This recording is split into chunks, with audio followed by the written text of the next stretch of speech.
All right, so we are back with another Bleach Soul Resonance video, and today we're going to be taking a look at the Despair and Wrath content we got. So this should be one of those things where, and we can see here, I've got 12.8% on a 2.4 million ranking. I did that last night. I just, knocked it out.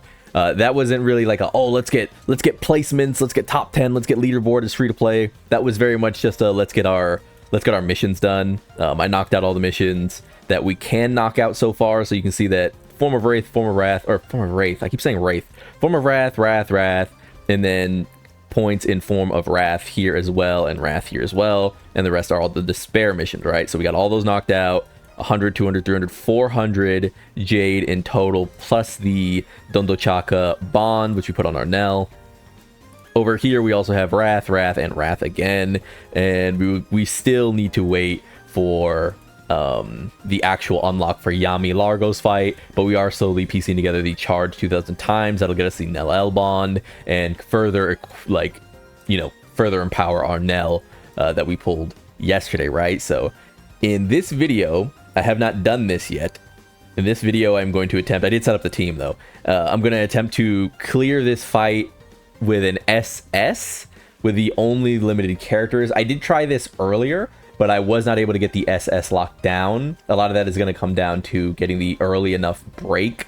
So we'll see what happens. This is not a video to be like, oh, you can get top 10 on the leaderboard doing limited only, but let's try to get a run in that looks reasonable. That way free-to-play players can unlock that, sorry to go much breaking again, can unlock that very much coveted momentum level SS reward for these missions. You don't want to miss out on any Jade whatsoever when it comes to games like this. You want to get all the materials you can possible. It's not about being top of the leaderboard. It's just about, getting our rewards, right?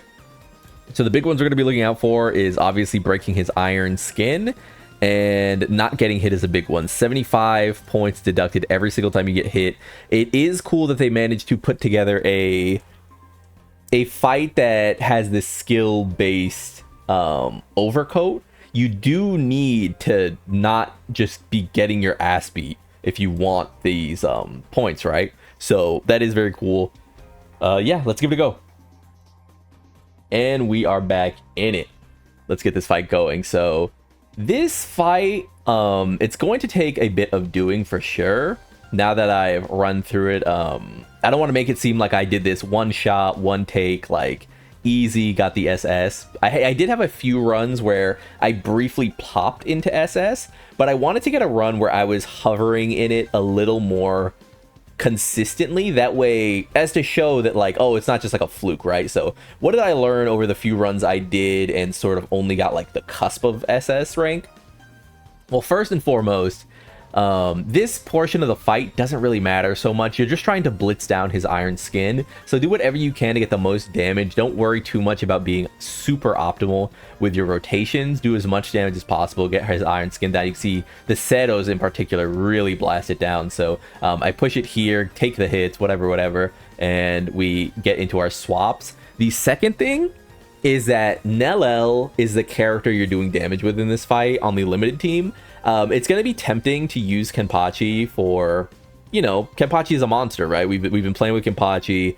We've been enjoying Kenpachi as a character, but the more I played this, the more I realized that Kenpachi doing any amount of damage at all actually just vastly lowers what I feel like is the optimal way. You can see I snuck in a cheeky little counter attack there. That was really good, but Kenpachi on field feels really bad for this mission. Kenpachi on field for his overall, effectiveness in the team, when you use your own Kenpachi, when you use your own things, he's going to be fine. But the more I played this, the more I was like, wow, if I keep Kenpachi on here and he's attacking, he's blitzing, you're going to really notice how difficult it is to maintain those higher points. I assume it's because whatever Nell is doing with her Verdant Rush or whatever, her Verde Rush, is specifically designed to mog this fight, for lack of a better word. Like, so we go into our blitz there, we're going, we switch in there, we get the Seto, I imagine. Yeah, Seto out,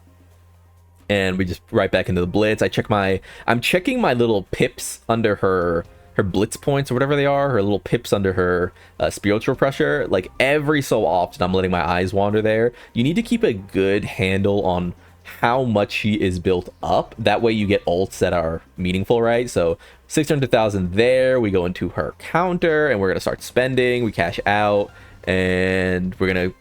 So another thing I've noticed is when I'm trying to cancel that attack there that you just saw, I'm just staring at her pips. So I'm using her technique, I'm using her technique 2, then I'm just holding down the attack button that entire time. And the moment I see those pips be, you know, eaten by her attack, I switch out. So I'm not actually looking for a visual confirmation that she is using her ability. We get to S rank here by breaking, and now we're going to start, you know, the rush in to sort of finish off the fight is this last minute, right? It's a bit of a mad dash to get ourselves over the finish line. We see ourselves bouncing between A rank, bouncing between S rank, and thankfully, as we sort of reach towards the 50-second mark, we're going to get the last bits of score we need. So here we are dodging around, trying not to take too many hits.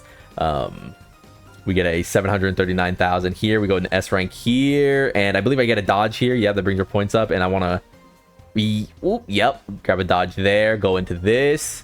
So again, trying to maximize points any way I can. Yes, sir. Switch out, and this is where I started sweating a little bit. I was like, oh no, did I spend too much time in Kenpachi? Did I, you know, waste too much time? And we get in the corner here, we start blitzing again. We're just kind of like bouncing, and then we get the crit, or we get the counter. Boom. Finally, that counter into spiritual pressure is what what really sold it. And this is something I saw a lot, was bouncing between S rank, bouncing between double S rank, and being like, I don't want to post this, because if I just bounce into double S rank once, then it feels like, oh, you know, you have to play so perfect. I always want to sort of show runs that aren't just like these perfect stomps. These aren't just these perfect, you know, everything went right, I crit when I needed to, I got everything to happen when I needed to. Instead, I wanted to show a run that, you know, I was consistently finally there, and, you know, we got the counter when we needed it, and, you know, completed the fight. So after some doing, I did get into a point where I could stick into double S rank, and I wasn't just like, oh, I bounced into double S rank once and then I'm going to post it. So there you have it, and we'll go into a bit of our recap after that. You can see some damage values. 1 second. And there we have it, right? That's the fight done. 59.78 million on the Nelliel unit, with Verdant Rush being the majority of her power. We've got Yachiru coming in with a very small amount of help, but I imagine she's just buffing her crit. And then we have Kenpachi doing a surprising amount of watching. I did actually run this a few times. I'm not going to be like, oh, I went in there, I did it one shot. But I did notice that Kenpachi specifically felt like more of a chore to use. I don't know what the builds are for these characters. You know, obviously we can't look at their gear. Maybe you can, and I'm just an idiot. But you can see right here, we did get 11% in SS, which means regardless of anything else, if we were a free-to-play account who had just gotten into this... Oh, we actually got a reward here.